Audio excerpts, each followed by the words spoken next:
Hello everyone, welcome back. I am Kris. This is Requested. This is Rise of Islam. This is part 4. This is Roy Casagrande.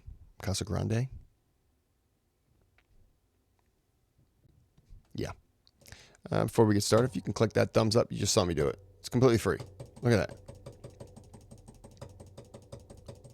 Nobody's charging me. You can do that for me, bare minimum. Subscribe to the channel if you like the content. Click on the thanks button. Donate to the channel if you want to keep it running. All right? Let's go.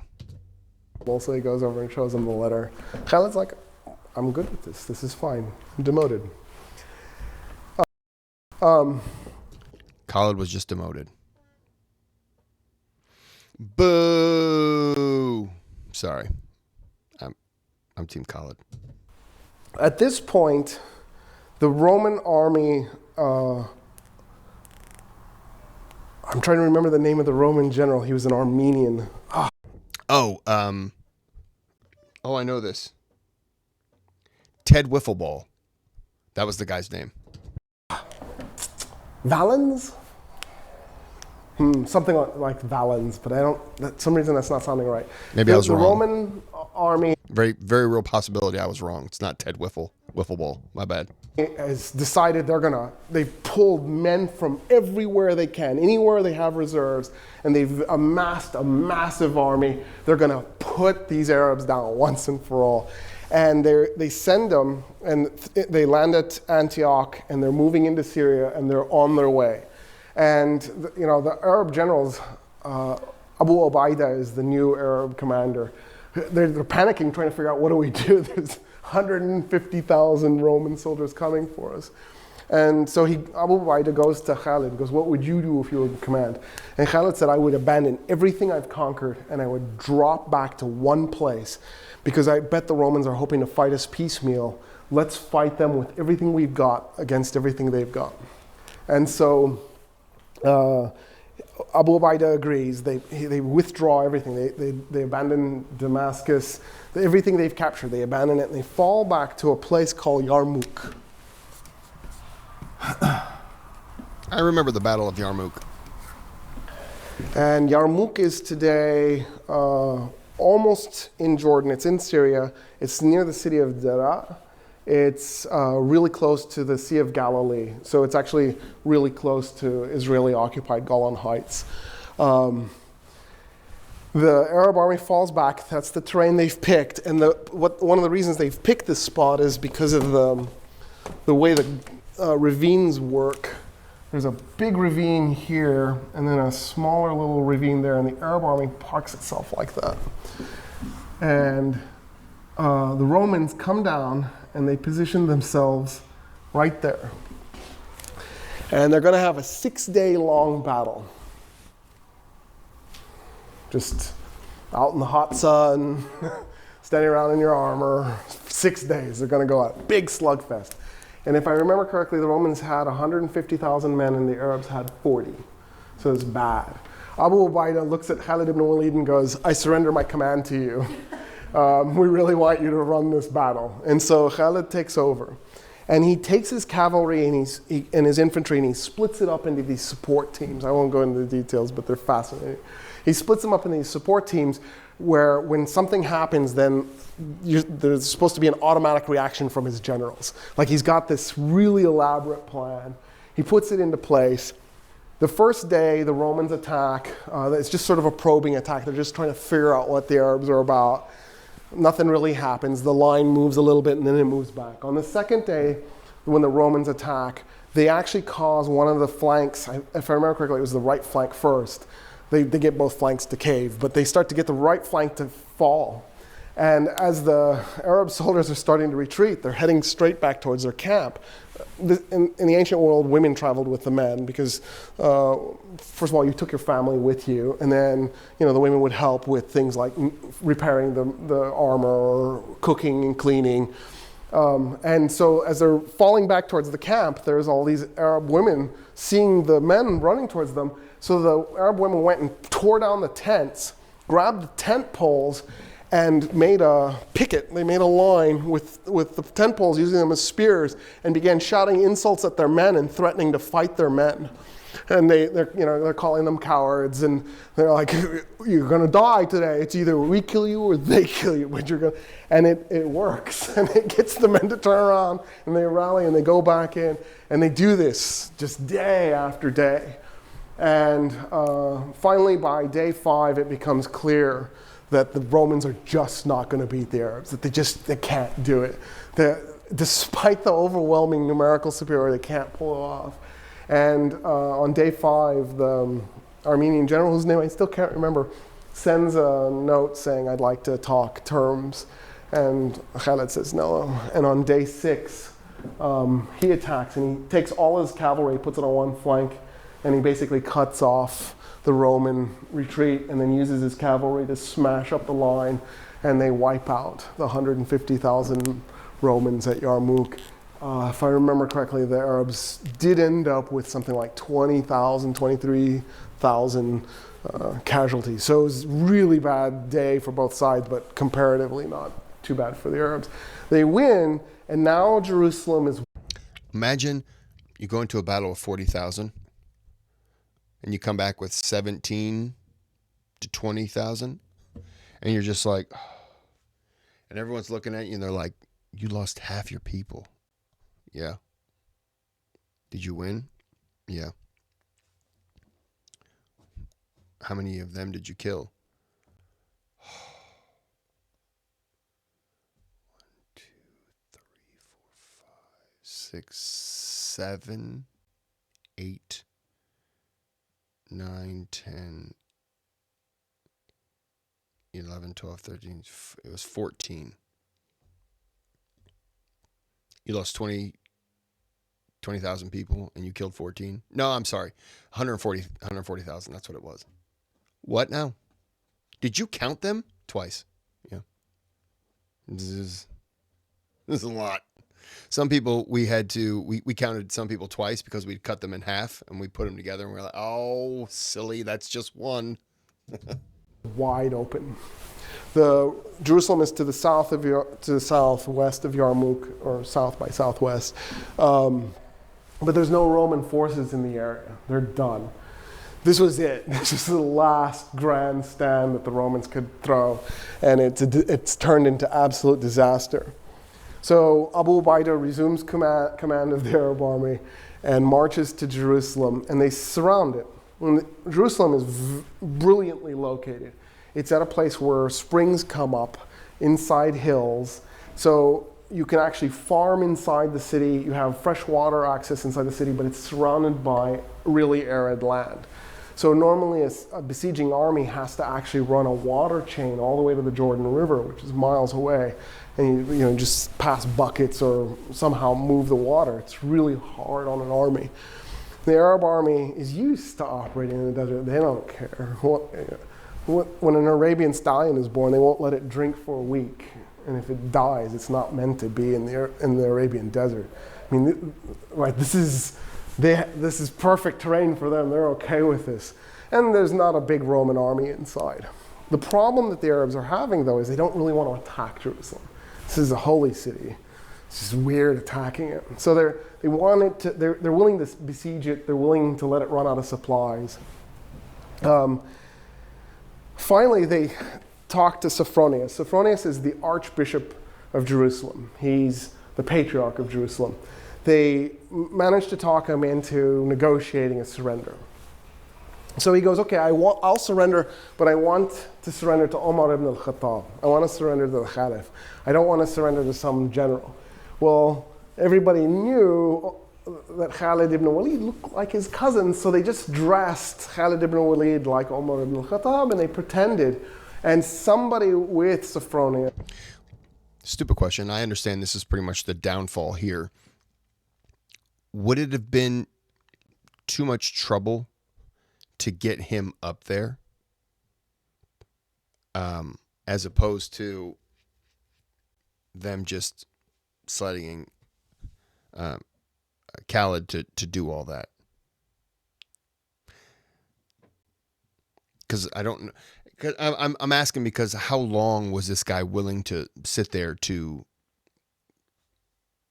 I almost said resign, to surrender? You know, how long he had been willing to wait?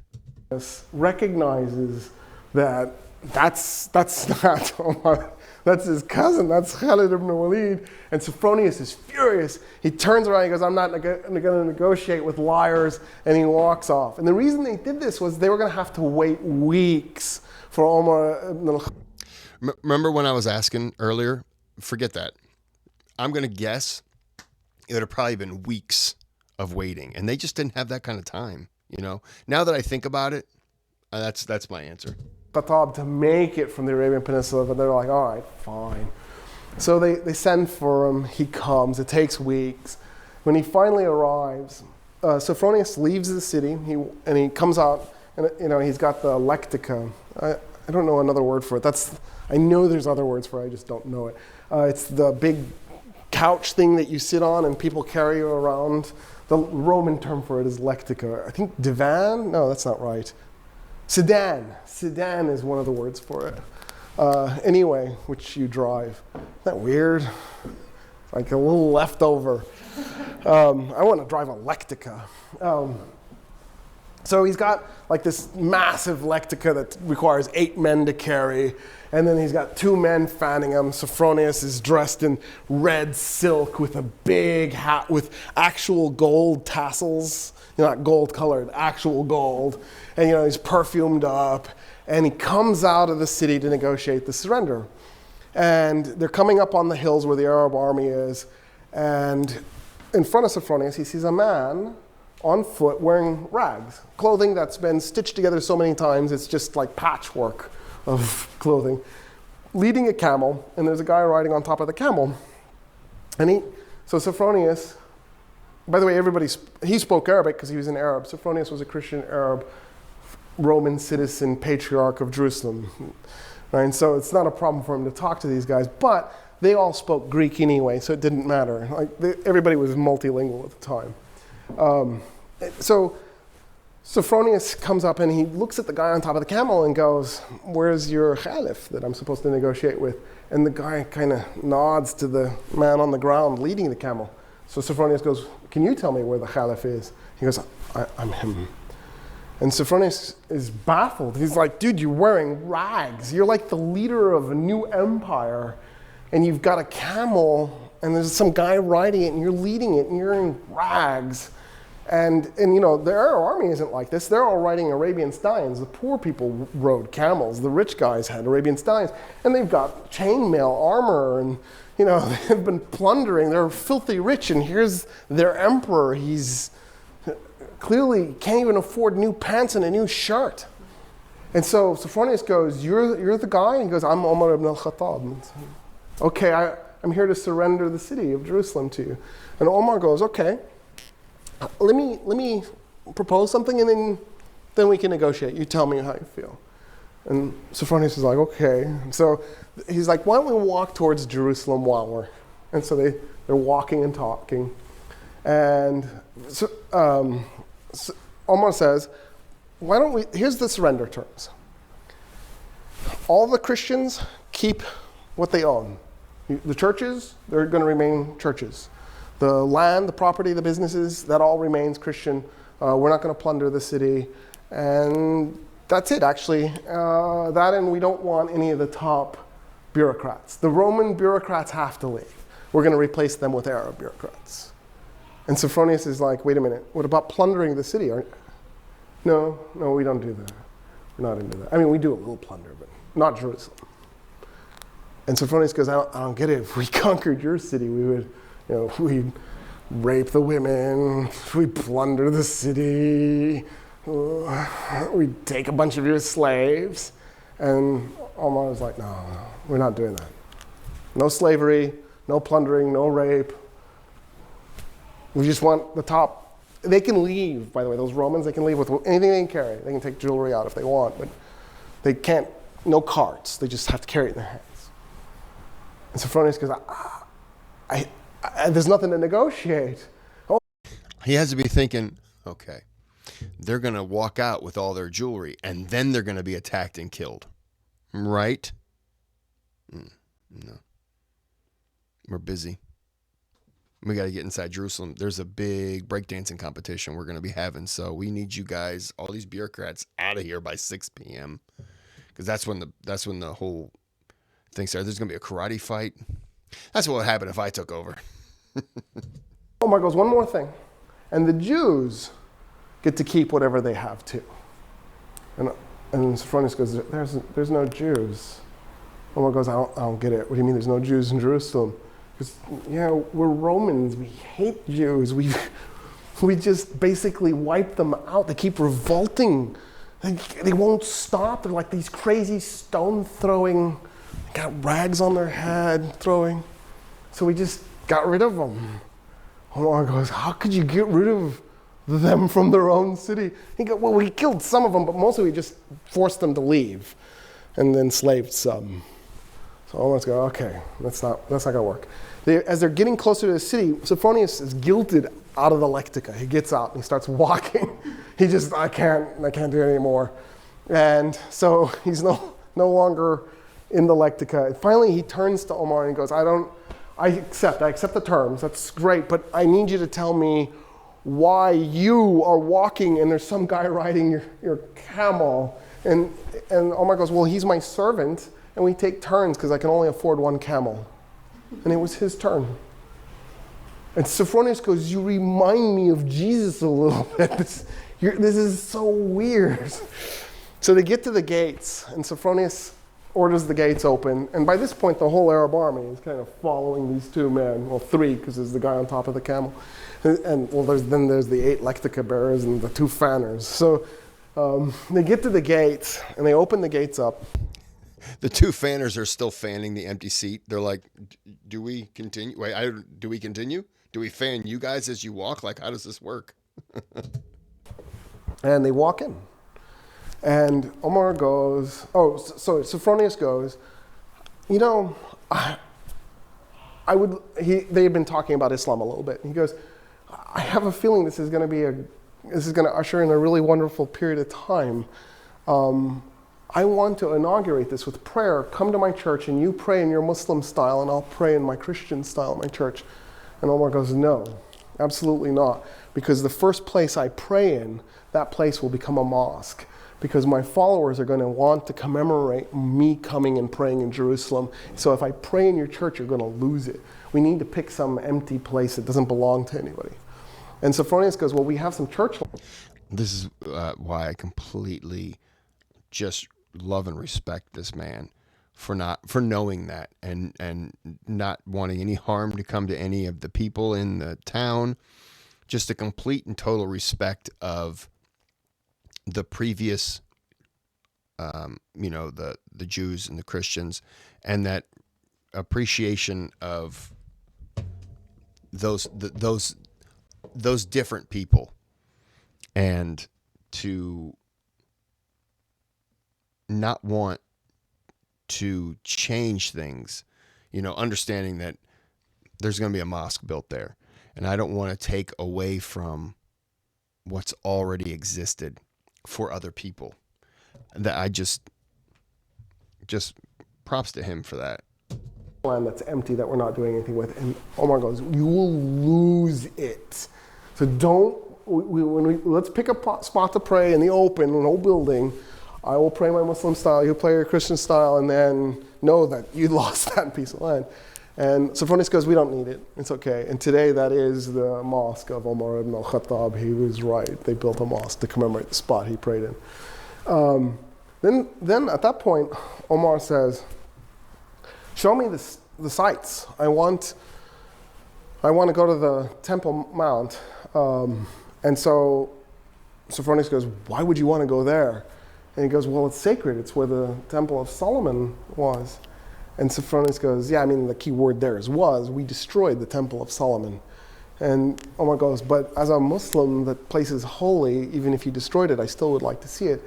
And so Sophronius points at this massive man-made hill, right? The Temple Mount is blocks that were built. So when the Persian Empire conquered Babylon, they freed the Jews because the Jews had been taken into slavery by the Neo-Babylonian Empire. And Persian emperor was a man named Kurosh, Cyrus in English. And Kurosh said, I want all the religions in my empire to worship freely. And what that means is that the state will fund temple repairs and temple construction. And so the Jews go, well, when the Babylonians defeated us and conquered Palestine and conquered Jerusalem, they tore down the Temple of Solomon. We'd like you to rebuild it then, if you're sincere. And the Persians go, yeah, of course. So when they conquer Jerusalem, they're like, let's see the plans. We're going to build this for you. And so the Jews went and made the most amazing plans they could come up with for a temple. And they're like, here. And the Persians are like, how did they destroy this thing? Because it's a giant man-made plateau with a temple on top. And the Jews are like, yeah, they really hated us. It's not true. The original temple was this relatively small, but they're upgrading. All right, sorry, I had to fix the glitch. And the Persians are like, we promised we'd build it for you. So they went to Egypt and they hired Egyptian engineers.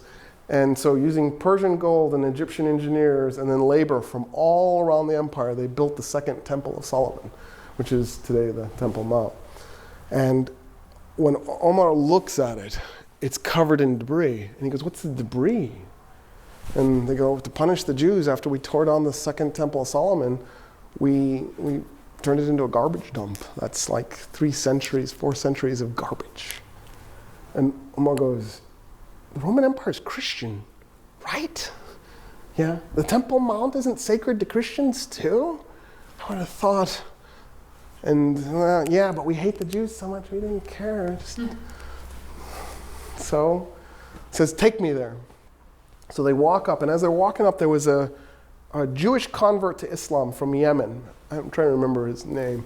Omar turns to him and says, I don't like that there are no Jews here. You go find 80 Jewish families and bring them here to Jerusalem and give them free housing. I want Jews in Jerusalem. This doesn't make sense.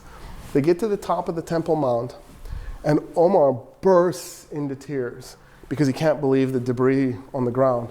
And he falls to his knees and begins clearing the debris and throwing it off the Temple Mount.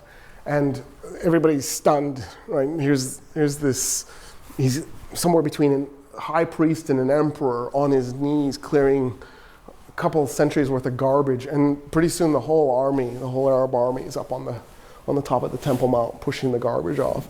And in the process, they found a rock and a chain that they were sure were part of the original temple. And they preserved those, and they Omar ordered structures built to preserve the chain and the rock. So that's where the Dome of the Rock is from and the Dome of the Chain is from. And then eventually they built a mosque on the one end of the Temple Mount to replace the Temple of Solomon. They didn't put it in the same spot as the temple because they believed that would be weird. But they wanted something up there so worshipers could go up and worship. And that's how the Arabs conquered Jerusalem. I don't have a lot of time left, and I'm bitten off way too big but we knew I would do something too big. So let me do 2 things, because I want to give you guys a little bit of Q&A time. What follows the Arab conquest, the Arabs will go all the way to Spain. They will go all the way into what is now Pakistan. In fact, they actually had armies right up on the border with China, and the Arabs actually sent ambassadors to go negotiate China's surrender. Right as they're in the process of negotiating, the Arabs broke out into a civil war that lasted 5 years. So the Arab army withdrew from China. But that's to give you an idea of the potential. Had they not broken out into a civil war, they were not only on the brink of invading China, they had actually started to talk about the Chinese just preemptively surrendering. They would have probably conquered the world had they not broken out into civil war. It was 661 is when they broke out into civil war. It lasted 5 brutal years. So it was bad timing. When he says the Civil War, is he referring to the fitna?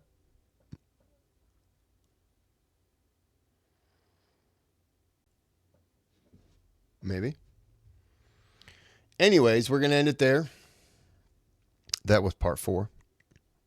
And we will be back with part 5 tomorrow, maybe.